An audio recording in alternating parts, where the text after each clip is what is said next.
Good morning, everybody. My name is Rajat Gandhi. I run a company called Fairsen.com. I don't know, we are a very small company based out of Gurgaon.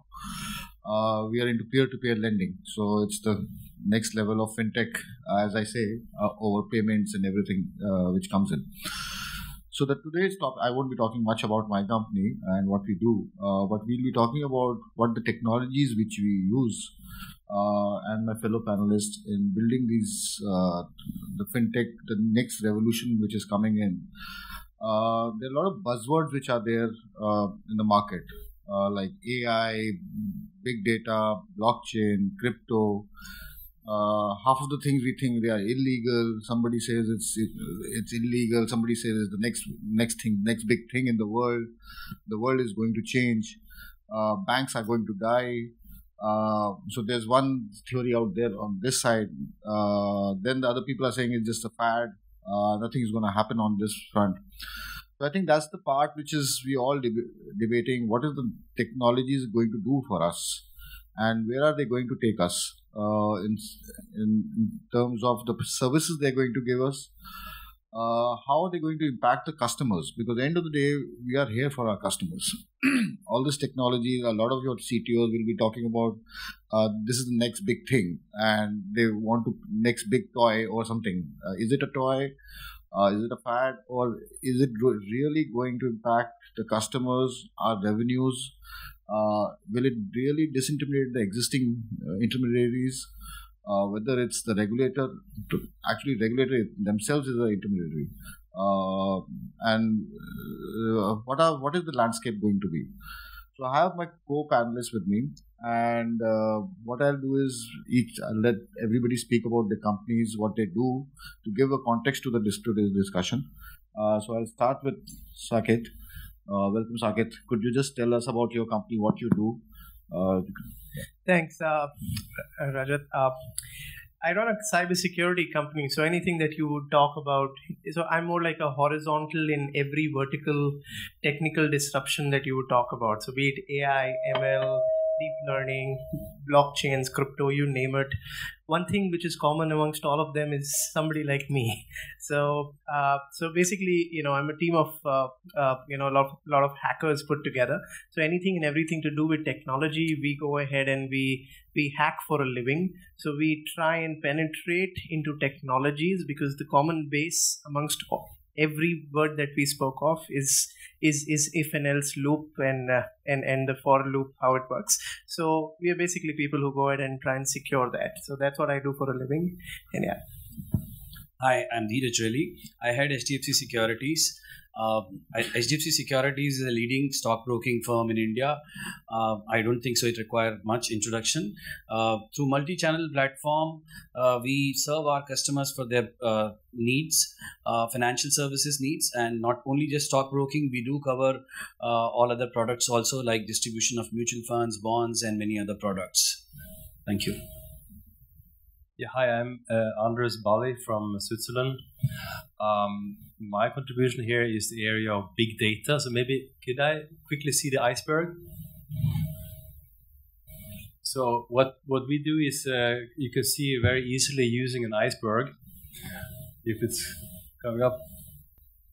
And so what we do, we collect the information from, we have classified 136 million people around the world. And we have picked 12 million of them, and we are streaming live anything they say about any listed company.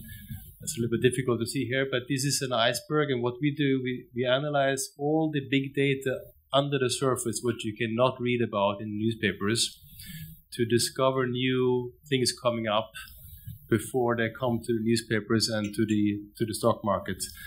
And this raises a lot of issues regarding big data, democratization of information, about who owns all this data, who can use it, what are they allowed to say. There's a lot of discussion going on also with Sebi about this, without going into these details now. But this is what we're doing, this is what we're coming from, and we are live in 9 countries and work with leading partners in these countries.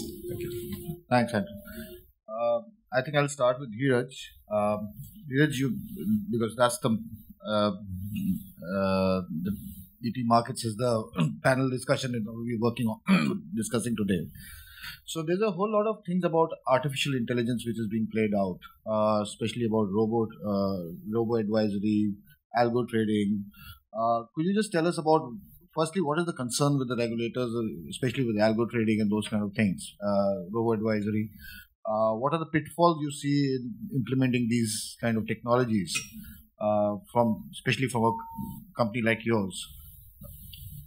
So let me just talk about how we are going to leverage these technologies rather than what are the pitfalls.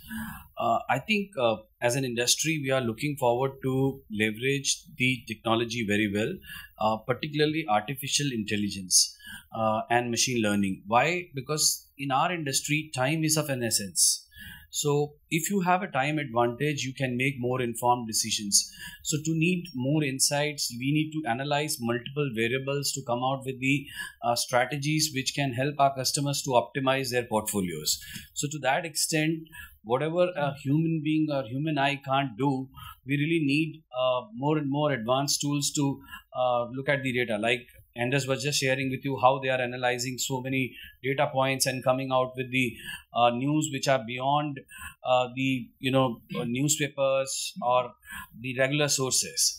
So to that extent, I think we are all gung-ho and we are all looking forward to make most out of learning or leveraging the artificial intelligence, machine learning, deep learning. I think we are really here to leverage the same.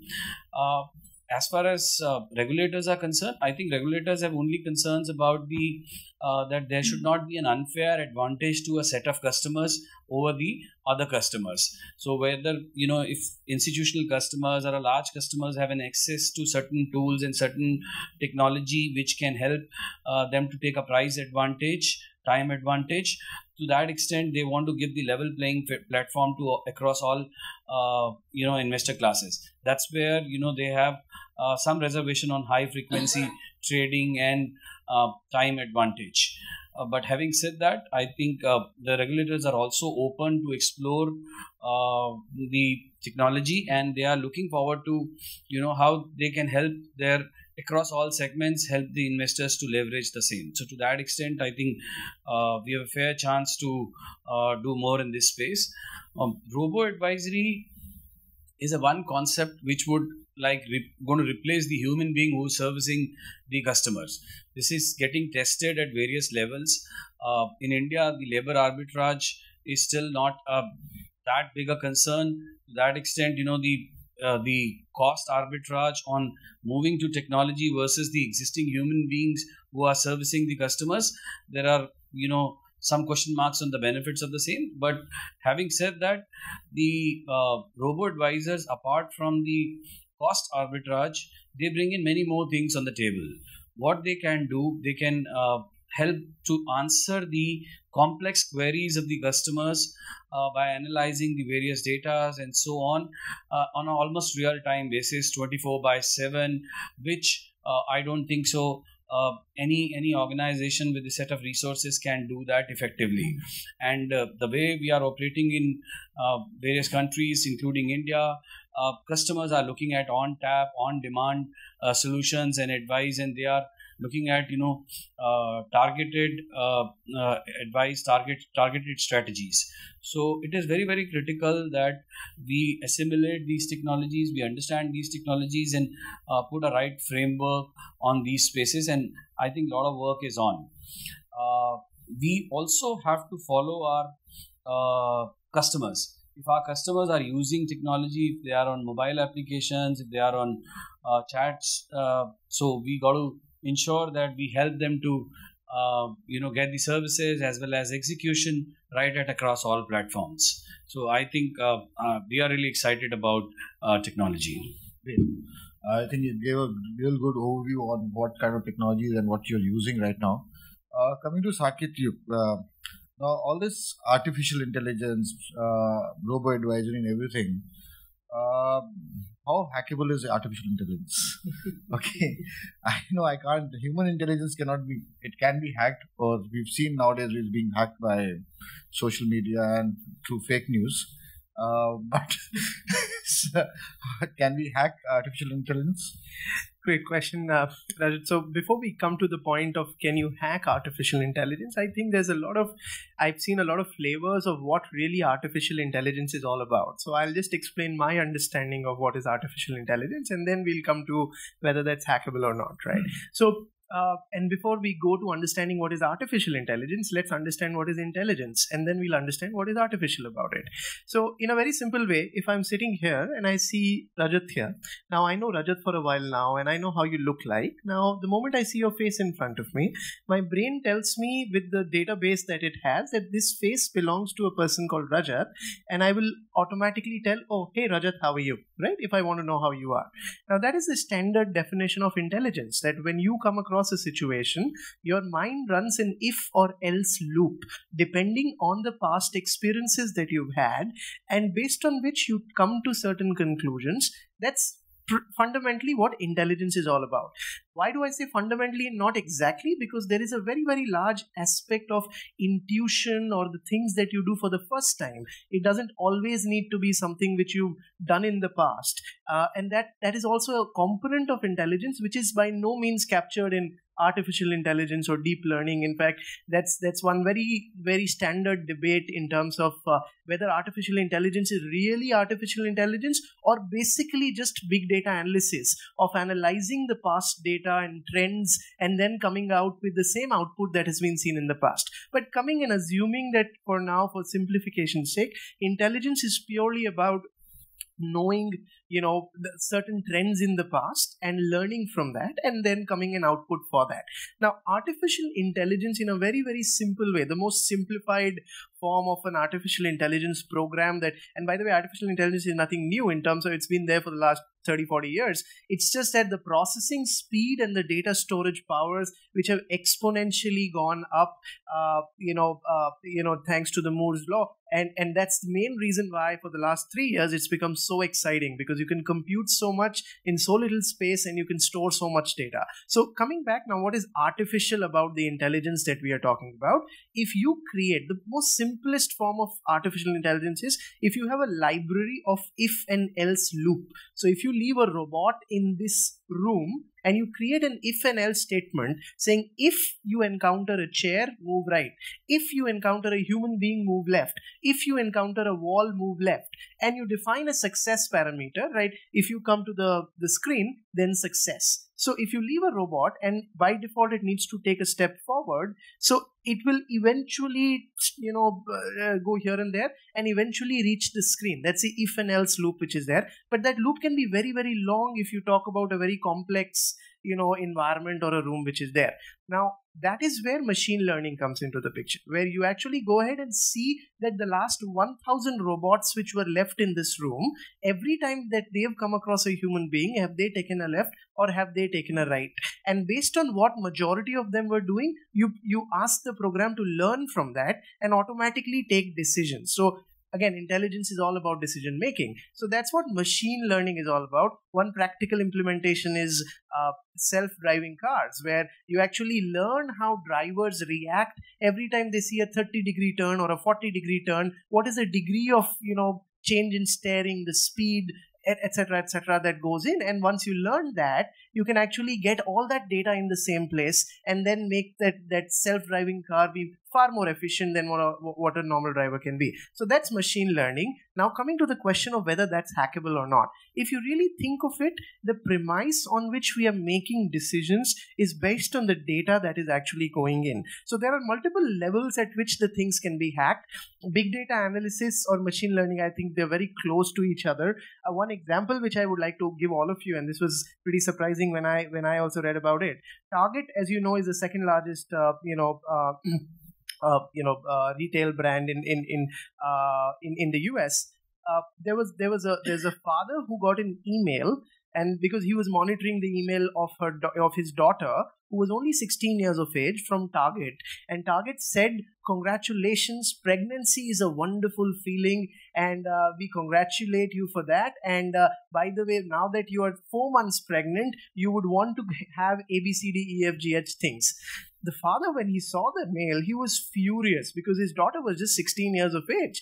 He went to the nearest Target store and he blasted the manager left, right, and center, saying, "What the hell do you think you're doing by sending such an email to my daughter? Are you trying to basically encourage her to get pregnant? What the hell?" Now, the manager had no clues on how the email had gone. He obviously apologized, and the father came back. After 2 days, as it turns out, the father went back to the store to say, "Hey, can I talk to you?" And he tells the manager, he said, "Oh, sir, yeah, I'm sorry. Again, I'm sorry." He said, no, it's okay. As it turns out, I found out that my daughter was actually pregnant, and I have no head or tail about how Target found out, and you guys found out, because my daughter told me that she's not even shared this with her boyfriend or anybody else. So as it turns out, the kind of shopping that she did, odorless soap, high on sodium products, etc., those all pointed towards a 98% probability that a woman is actually pregnant. And there was all the machine learning that went in, or big data analysis that went in, and automatically the email was shot out, because this is the competitive advantage that you can really get through this thing. So can it be hacked if there is junk in, junk out? So if the data's integrity is not maintained, or what is going in, the output will also be false, without a doubt. And when the output is also coming out, how do you make sure that that is unhackable? So it's like a lot of research being done in a lab and the output being produced in the form of a formula. If that formula itself gets hacked, there's a lot of things which are possible. So yes, hacking is absolutely possible, and that's a good thing about people like me. Great. So coming on to Andre, now he's talked about the data being hacked and used, so the data integrity and those kind of issues he's brought up. You play with data end of the day, and we were discussing earlier that how robust is that data stream which you're talking about, and primarily what you're doing is picking up disparate data point sources and creating an analysis on top of it and giving some actionable insights to people, what I understood. Now we know, especially on the social media and on the internet everywhere, that data which we call as news is being manipulated majorly. So how do you actually navigate through that environment? If you could. Yeah, happy to explain that. So when I started Sentify, which stands for Sentiments in Finance, I thought I'm going to make a sentiment company from beginning on. And I thought to get a kickstart, I'd just buy a social media monitoring company.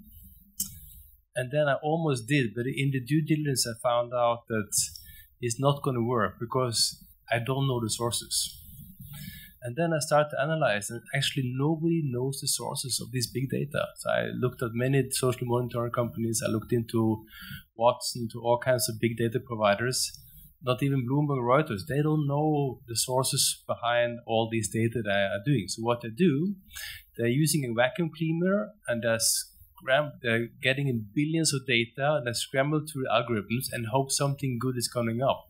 Then I put some sentiment algorithms on top of that, and then I try to do some sentiments.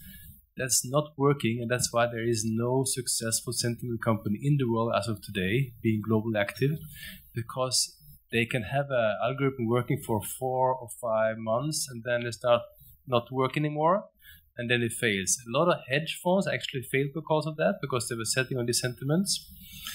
So I stopped that exercise, and I decided to find out myself who are these sources. And we have been spending now 4 years we have now classified 136 million people out there. We picked 12 million, and we only stream for these sources. And these sources, we are ranking the influence on any stock out there, on any topic. And because we are ranking the influence based on what they've been saying in the past 12 months, we have a profile of them. And that's what Saket also talked about. This is about, in the end, where all this going to land, also in the area of robo-advisor, is profiling. And I think that is also what all the economic times and all the big media groups out there are looking for. That is the main asset they have, is profiles. And that's going to drive it. And talking about robo-advisor, we are nowhere today about robo-advisor. There is no really robo in that advice, because it's a very simplistic, rule-based asset allocation, actually. If you look into what they're really doing, there are very few robo-advisor really using artificial intelligence. They're not using profiles. And I think that is just going to start now. And I think where this is going to end is that we will learn a lot from e-commerce, Target, he mentioned. Because if you go to e-shopping, my girls, when they go shopping, the platform knows more about their taste than themselves, just like Target, right? And we are nowhere there in finance, right? There's a lot of implications of that, a lot of compliance implications and other things, but that's where it's going to end. So I think the future will be when you plug into a robo-advisor and the advisor says, I know everything about you, and based on that, I think for your risk profile, and because you're married and you have 2 kids and all that I know about you, you should invest there and there and there. And we will tell you when you have to shift. We are not there yet. And that's what you can do with all this data, but you have to know the sources. Yeah. So I know we will get to that. Whatever humans can think, they'll eventually reach to that, I personally believe. And the way we're talking about artificial intelligence, Elon Musk and all these guys are actually, Stephen Hawking actually told everybody that machines will take over. He didn't live to see that, thankfully. But my question to Dheeraj is that all this is happening. So you run a company which is based on people, the whole infrastructure, branches out there, and with this artificial, whether it's this year, next year, or 5 years down the line, is going to happen. I genuinely believe in it. If you take that from that prism, how is your customer, how your employee structures and everything? Because the way I see it, we're going into a kind of a landmine with this artificial intelligence and big data coming in. So how will the sales process change? Right now you have a lot of feet on street, you have various channels.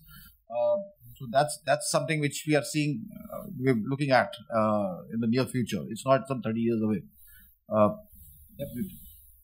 So Rajat, I think we are looking at leveraging all these technologies, whether it is artificial intelligence, machine learning, or even to the extent of bots.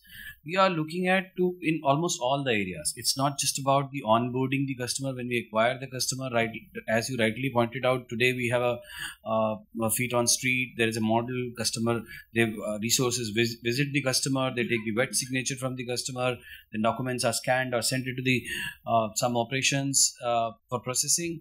But I think these all things are the past, and things are changing very fast. Aadhaar has enabled us to retrieve the data and quality data and start processing the application based on that. So that is something which is helping us to improving the onboarding experience for our customer. To that extent, it reduces the cost of acquisition also. But more than the reducing the cost of acquisition, it helps us to increase our reach and scale. So today we are catered to a limited audience. We can scale it and cover the length and breadth of the country and onboard the customer faster. Not only in the acquisition or servicing the customers, I think the technology has a role to play in risk management, compliance, and in the way we serve our customers also. So we are looking at tying up with various fintechs, various other partners to ensure that we leverage it in technology in all possible areas. So onboarding is one of them, compliance is another area, risk management is another area.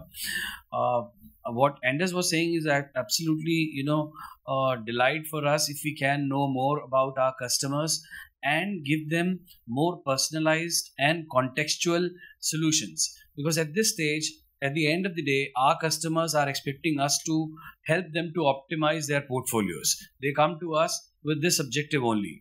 And how we can make it more and more personalized is something, right now viable, possible through the help of relationship managers. But in times to come, we will be integrating it in the technology, and we will be leveraging the technology more to be more personalized and more contextual in terms of our solutions to them. For that, I think machine learning will help us a lot in terms of analyzing various variables. So, for example, that the episode of PNB. Now, immediately after that episode, if we are able to quickly analyze that fraud and see the impact on that company and disseminate the impact to the millions of our customers and help them with the quick actionable on that space, that what they are expected to do, how much it will impact on their portfolios, and this is what they should be doing it, and that will be a value add for a lot of these customers. So to that extent, I believe that we have to use the technology in almost all possible areas.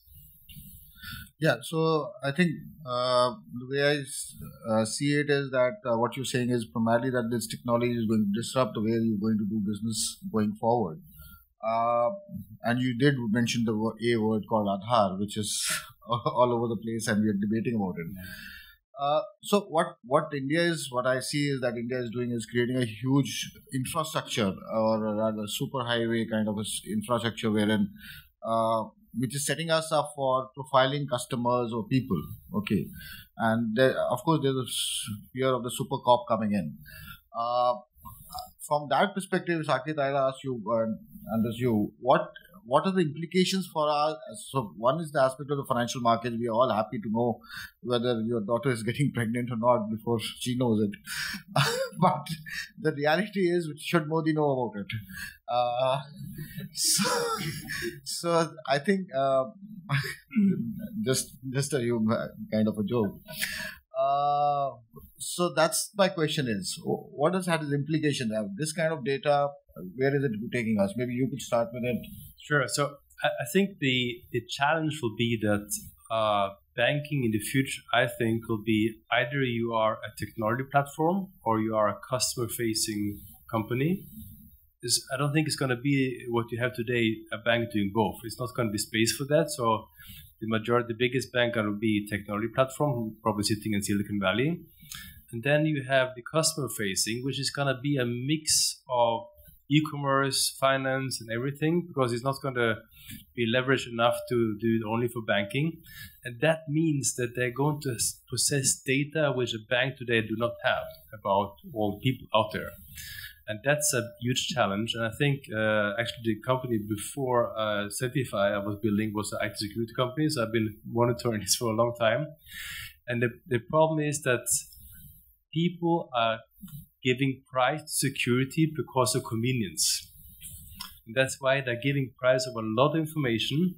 Just look at Google, right? If you use a free Google mail, Google analyzes every mail you send, everything, right? So you can get an ad. So if you're looking for apartments, you get an ad on apartments, right? And that's where this trend is going. And the worst thing is people, maybe they know about it, but they don't care because they want to have the convenience.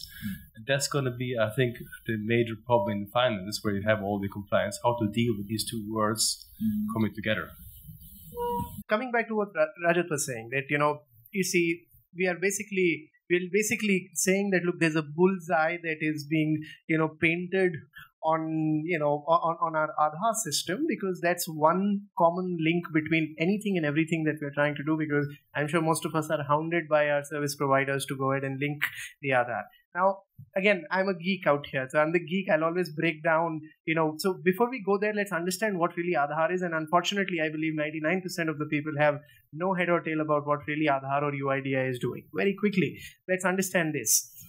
Today, when you open a bank account, you can easily go ahead and, let me draw a parallel actually. If you get a call saying I'm from State Bank of India, and if you have a State Bank of India card, and that guy says, look, I need your 16-digit credit card number because I'm going to renew or upgrade your card to a platinum card. Most of us know, especially the urban population, that this is all a fraud call which is happening. Somebody's trying to cheat us. If you tell the guy, dude, I'm not going to give this to you, and I will report you to the cyber police or the police station, what is the standard reply you will get from that side? He will say, do whatever the hell you want, but probably he'll laugh at you. We've seen too many like you, and he'll keep the phone. Now just think of what's happening here. This guy is first of all calling you from a number that is flashing on your screen, and he knows that. He knows that there is traceability of the number. because when you buy a number, that needs to be traced, right? Because some service provider is giving it to them. He's not scared that he'll be caught. There's a good chance he's got all the numbers that there are call centers in Jharkhand which are running only with these fraud call centers, and he knows that there's no question of you being able to trace, because the SIM card which was bought purely through fake documents. Not only that, he'll actually ask you to transfer some money, or if you are able to go ahead and give him your account number or credit card number, he will transfer money to an account he again knows is not traceable, because that is built on some ghost figure somewhere and how things are done. Now, the reason why I'm saying this to you is the confidence with which so many fraudsters are able to go ahead and commit open frauds is because today there is no foolproof method of authenticating when somebody buys a SIM card or somebody opens a bank account. UIDAI, all it does is when you go to a bank and say, look, I am Saket Modi, who's genuinely Saket Modi, who he's claiming to be, it actually takes your fingerprint. It's a wrong word to say it takes your fingerprint. The bank doesn't take your fingerprint. The device is something called L0 encryption, where the moment you touch the device, your fingerprint is encrypted on the device through API gateways. After the encryption is done, it goes to UIDAI's server. So your biometric detail and your Aadhaar number and your name, these are the only three things that go to Aadhaar server. And the reply is yes or no. That's it. Once Aadhaar says that yes, this is really Saket Modi who is claiming to be, Aadhaar has no role to play after that. It simply but authenticated you. Just think of a scenario where every SIM card or every bank account is now backed by a fingerprint. Do you really think somebody will have the courage to call you and do an open fraud? Because he knows that that number is connected to a fingerprint. He knows that that bank account that he will try to do fraud at is also connected to a fingerprint which is there. And it becomes so difficult. I still say difficult because there is a way to replicate fingerprints also. But remember, there's a way to replicate signatures also. And we use that all the time on checkbooks. So coming back, just the last point, Aadhaar is very, very misunderstood to the point where we think that Modi is going to survey on us. He'll be able to see everything that we do.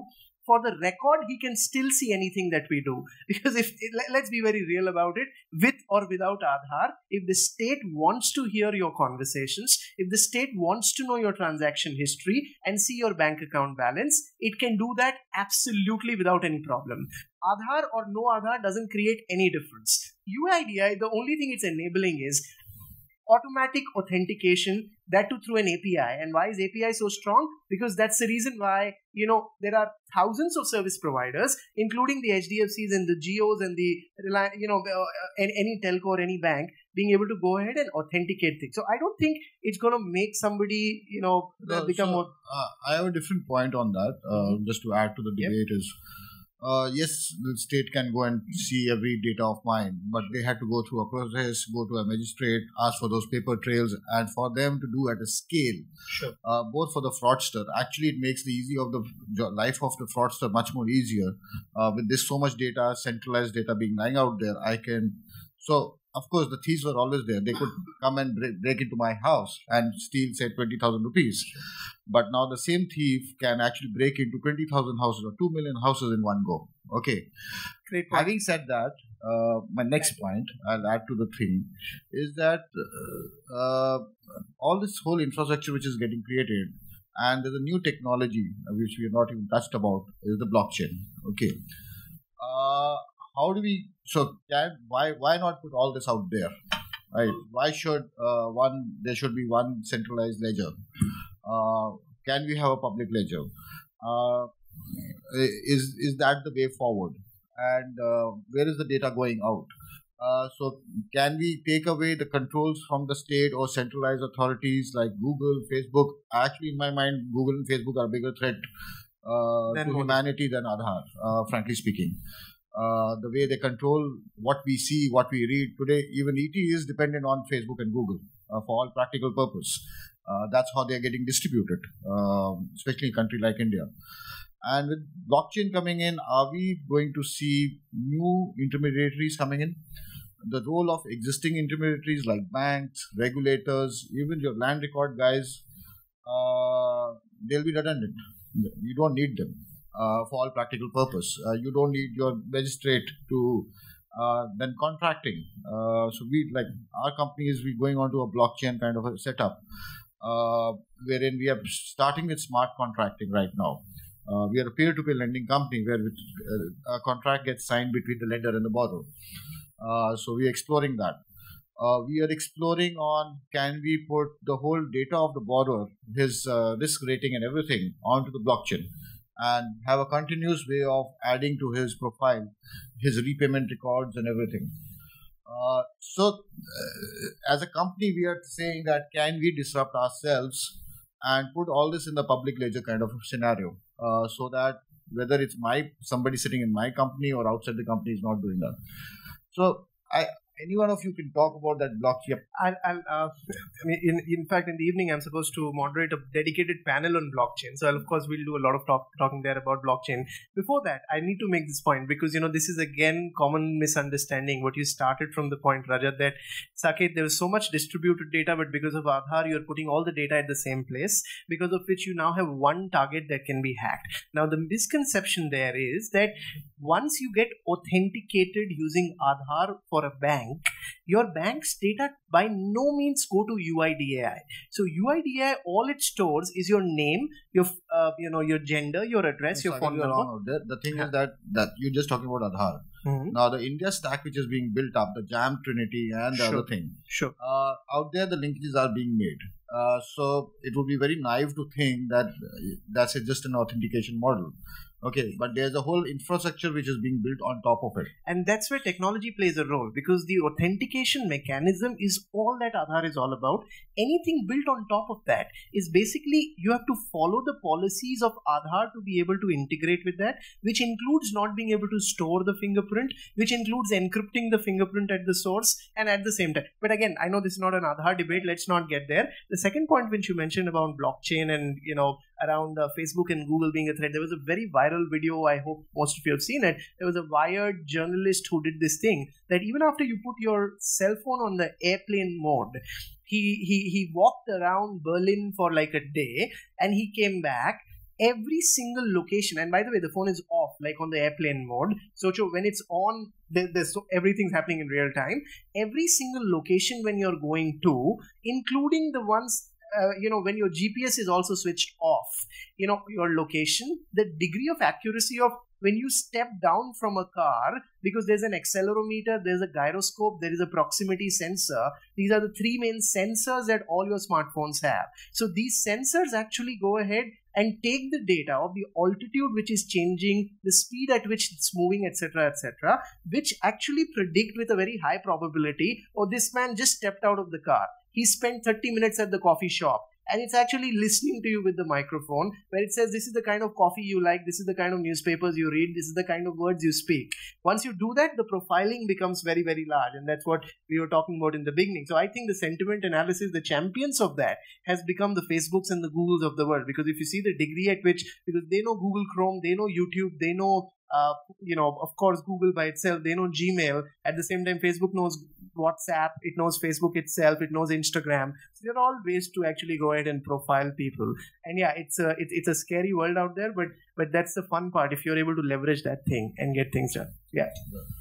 So So I think blockchain has got a lot of use particularly in the stock trading space. I think it can help us to transform technology around the clearing and settlement. It can really be useful for interoperability of the exchange. It can bring in a lot of trust and transparency. There are many stock exchanges which are looking at leveraging this as a technology to reduce the settlement period in particularly. I think I was reading about one South Korea exchange. They are trying to explore that how they can bring in the unlisted trading in unlisted securities in a formal way through leveraging the blockchain. And they quoted that this is a $44 billion kind of opportunity. French government has very recently in December approved using blockchain as a technology. So I'm sure stock exchanges are finding it as a very viable technology, though it has its own merits and demerits, and we may cry wolf about the Bitcoin and cryptocurrencies, but at the end of the day, I think we all love the technology behind the same. So that's something I believe that it is for us to leverage. In fact, even IMF chief Lagarde also has said that if we can leverage the similar innovation for regulation, what has created the technology, I think it's worth exploring. To that extent, even in India, Sebi has set up a separate technical committee just to evaluate the blockchain and other technologies. So I believe that this will lead to disintermediation. This can reduce the settlement time, complexity. It will bring in more transparency. There is a viable use. So how do you see? So do you think the stock exchanges, the way we see them, will go away? I don't think so. Stock exchanges will go away, but we see them as of late, that there's a central exchange and they're doing the settlement and everything, and that's what they're making money out of. Yeah. But do you see that blockchain actually disrupting the exchange itself? Possible. I think if it can happen in the unlisted space, it can happen in the even listing space also. But we'll have to really use these as a use cases and see how transparent, how accurate, how trustworthy these processes are, and what are the we have to evaluate the cybersecurity aspects in these cases also. So Saket can throw more light on that space, but I think it's about to be tested. I believe, yes, it has its own merits, and it can be a possible threat to the exchanges, all possible intermediaries. So I'll come in. See, just one comment to that. So I had a discussion with a founder of a crypto algo-trading platform provider in Switzerland, and we were talking about information related to cryptocurrencies, and they said, that industry is all dead because all information is for free. You don't pay for any price of any cryptocurrencies today, right?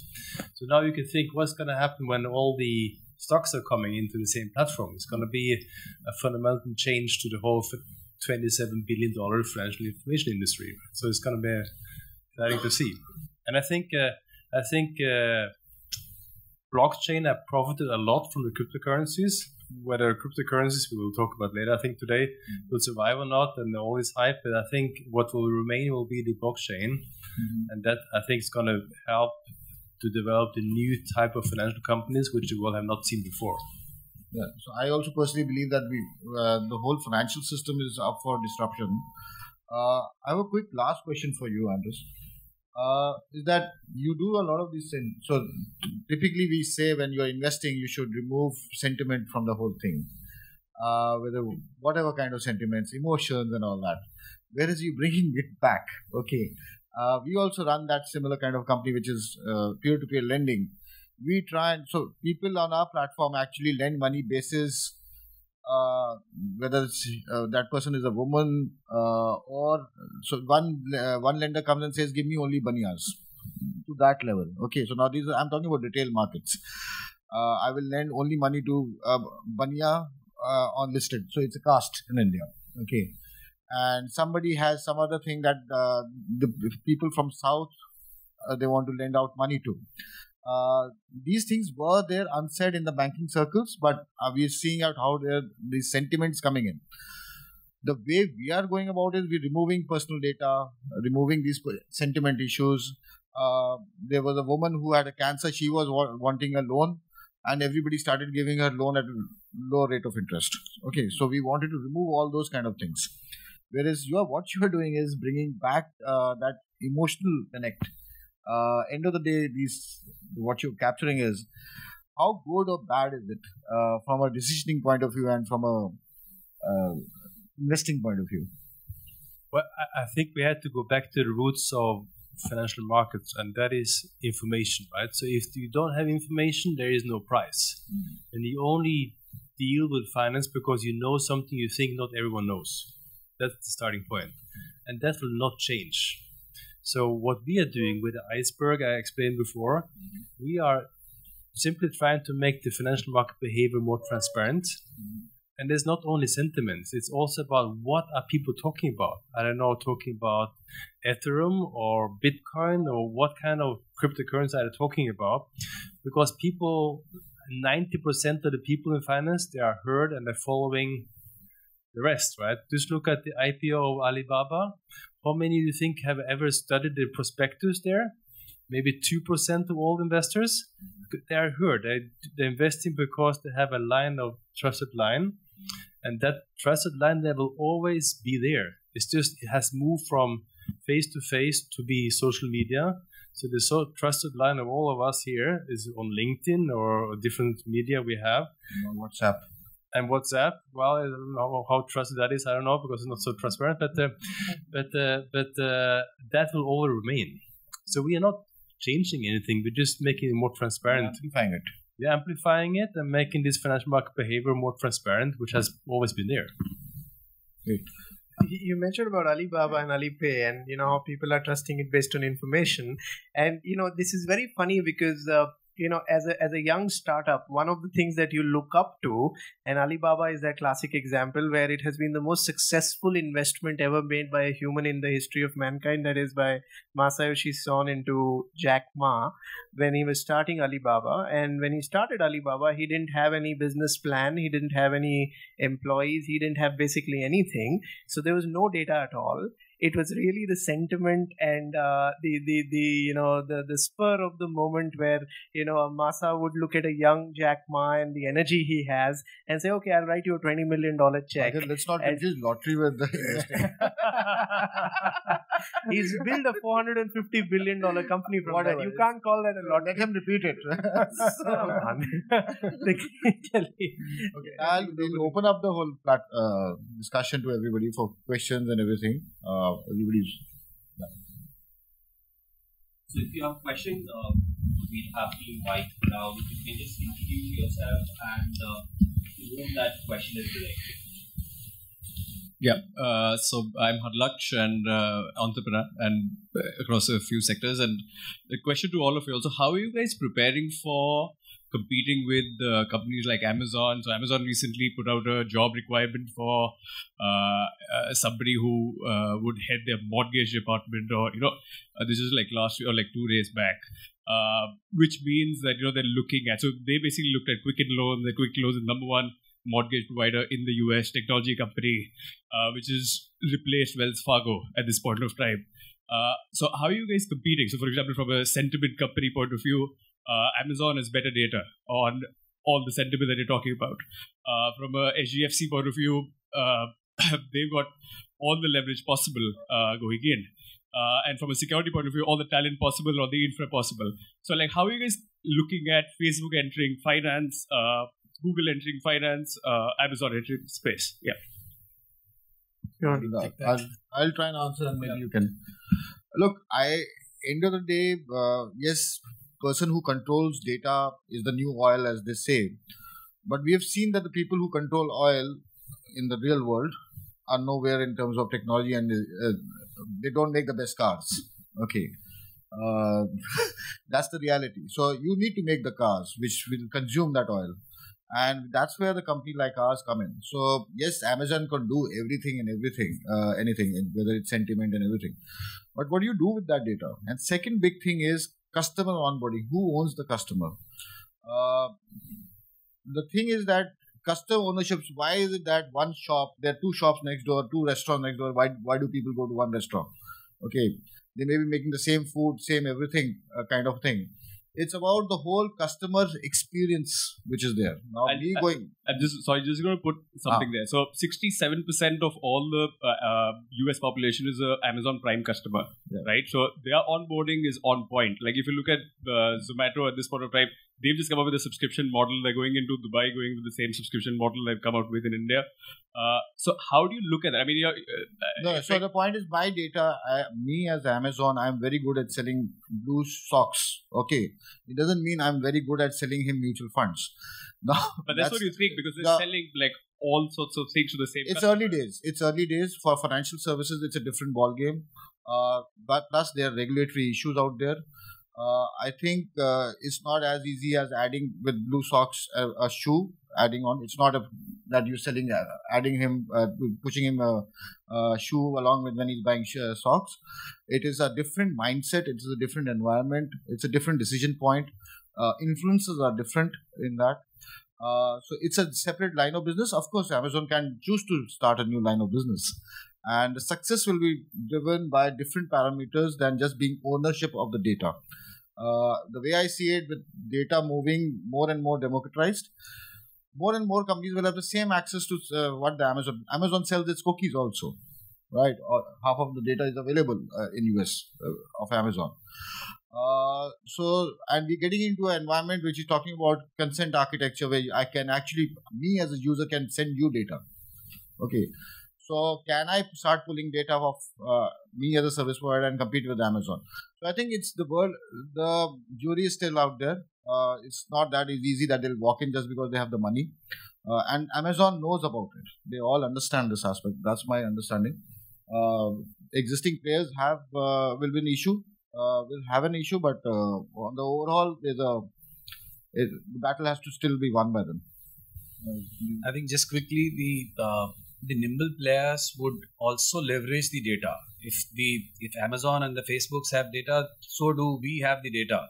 We know the incomes, and we know the consumption pattern. We know debits and credits of the customers. To that extent, we have got meaningful data available with us also.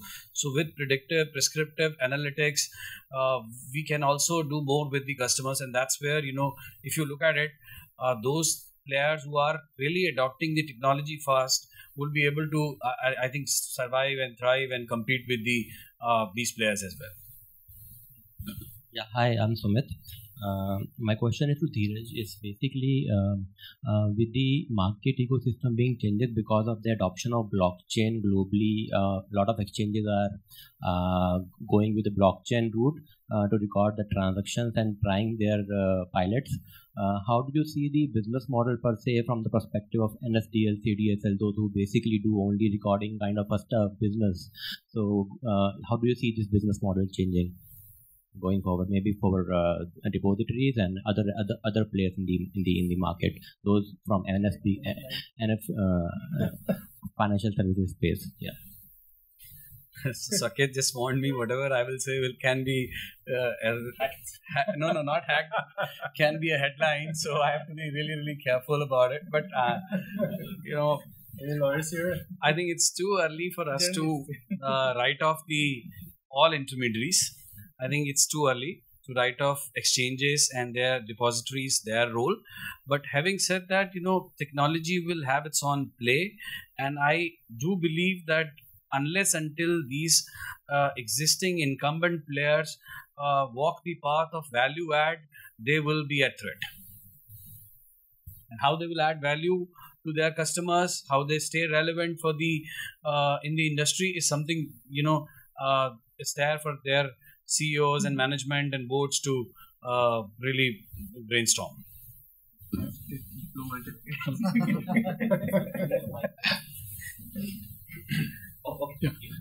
I'm Rajiv Thakur. The question is to Dheeraj. This is particularly with regard to artificial intelligence being applied to investing. And since everybody would, that's what the regulators are trying to do, to make sure that the kind of tools that are available to anyone is available to any other person as well. Now, with the same tools and the same set of data really getting in, you probably would end up with the same kind of results coming out of the data.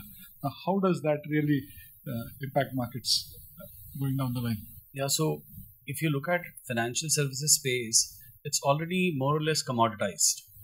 Whether it is loan, whether it is banking account, whether it is offering basic services like, intermediaries, where wealth advisory services, more or less they are all commoditized already.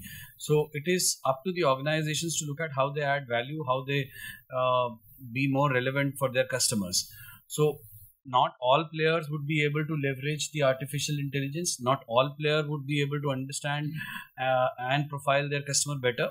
Those who would be able to do that, they will add value to their customers and stay relevant to them. Yeah. So my question is to Saket. I was working with technology, and we did an application on employee onboarding with authentication through Aadhaar. And the Aadhaar APIs were really fabulous, very well hardened and all. But sometime later, we read the news that a lot of data that was captured by Aadhaar was leaked, right?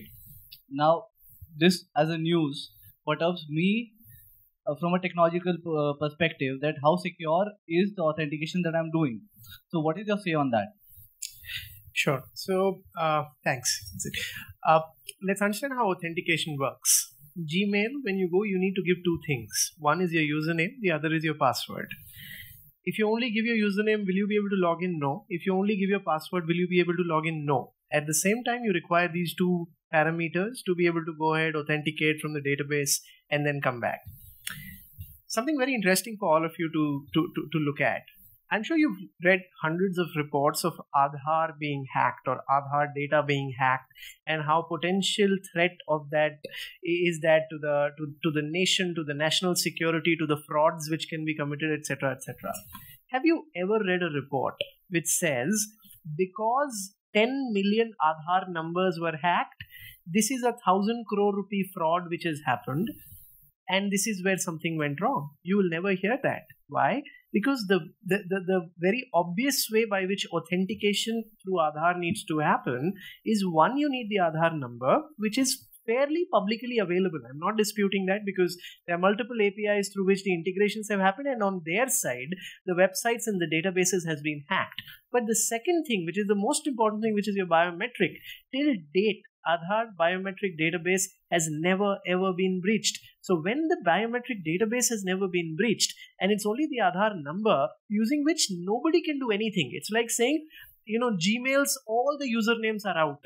It is bad because people can spam using those email IDs, but that's about it. It's not that people can get access to your chats or your email accounts if somebody can see your email ID. What they need is your password. In the case of Aadhaar, your password. So when you did a employee onboarding or an employee attendance system, out there you were taking the biometric or the fingerprint, and that was the only way by which you could say, yes, this guy is a genuine guy who is claiming to be. As long as that is secured, and that till date on record has never ever been breached. So when that is the case, I don't see a problem.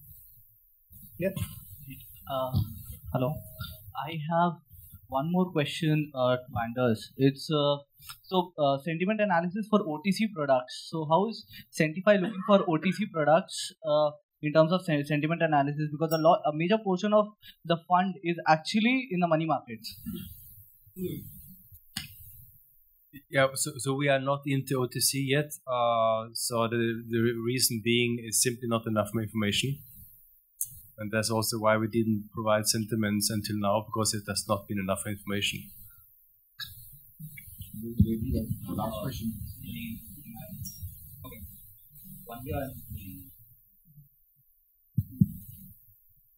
Yeah, I just wanted to,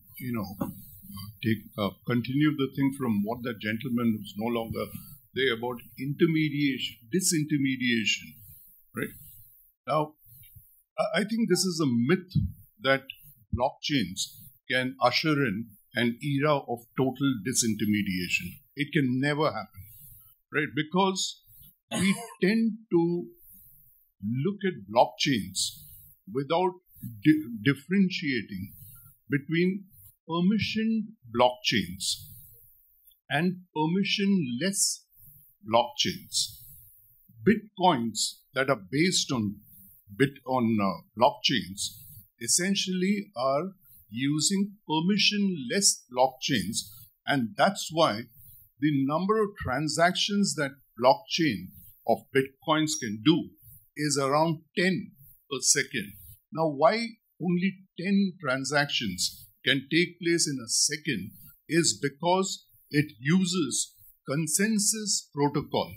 That means all the participating nodes have to agree on a particular block's authenticity before adding it into the chain. This is just not possible in securities or thing. First and foremost, the latency will just kill a thing like that. You cannot have consensus protocols for stocks, thing. Therefore, it has to be a dictated protocol, which has to come from an intermediary, right? Now, this is a very important thing that needs to be understood, that you cannot have, large-scale transactions, right, without a intermediary. Second there has to be an infusion of fiat currency, right, into a blockchain system. Now, the fiat currency that comes into a system comes in through exchanges, etc., right? Now, that needs to be again intermediated. It cannot be an open, in the Wild West kind of a thing that Bitcoins are today. This is just what I wanted to say. Yeah, that's the debate worldwide. I agree with you. There are both people on both sides of the fence. And so we have to see where the markets go. So there is no debate in this. There is a technological, technology. Yes, I agree. Technology doesn't permit that. Yeah, today it doesn't permit. The scalability that's the biggest critique of blockchain, especially a open ledger kind of model. No, he's not saying scalability. He's saying the technical feasibility doesn't exist. Yeah, I know that. We take a last question there, lady there, and. Hi, my question is for Mr. Modi. It's regarding the example you gave us about machine learning and its hackability. So, from what my understanding is, these bots, it's an ongoing process of learning, and they learn from their experiences, just like human beings do. And so, if they were fed, say, inaccurate data, that would result in a drunk response, and for lack of a better word, you could say it was hacked. So, do you think there's a possibility that these bots get to such an advanced stage of learning that they're able to identify these malicious attempts and somehow sidestep them? Okay, so thanks. Technically, what you said at the last 4 words, technically, can they look at these malicious attempts? Remember, these are not attempts. This is what is forming the database based on which the decision making is happening. Think of it like this. As a human being, if you are born and brought up in a society which is full of thieves, you would always think, being a thief is a very normal thing. You would never think that, because that's the data set that you've been brought up with. So you're actually talking about the data, which is the premise of intelligent decision making, whether, something is an output. Now, data's integrity itself requires another intelligent engine that you're talking about, which again requires a data. So it's like the movie Inception that you saw, that it can keep on having a mirror of a mirror of a mirror, but at the end of the day, there needs to be a root node or where all of that starts. And that again comes back to the same question of yours. Can that be infected? The answer is yes, it can be infected. And in fact, that's where the iceberg starts from, that, how genuine the data sources are. And that's always a question. And that's where, that's the reason why, if you really think all these takeovers or these, so why would Facebook pay $22 billion for an app which doesn't produce a single dollar in terms of the revenues? Is only because of the same reason, because the authenticity of data on WhatsApp is extremely high. So when you can get sources like that you can do a lot of things. So yeah, I know we are out of time. So.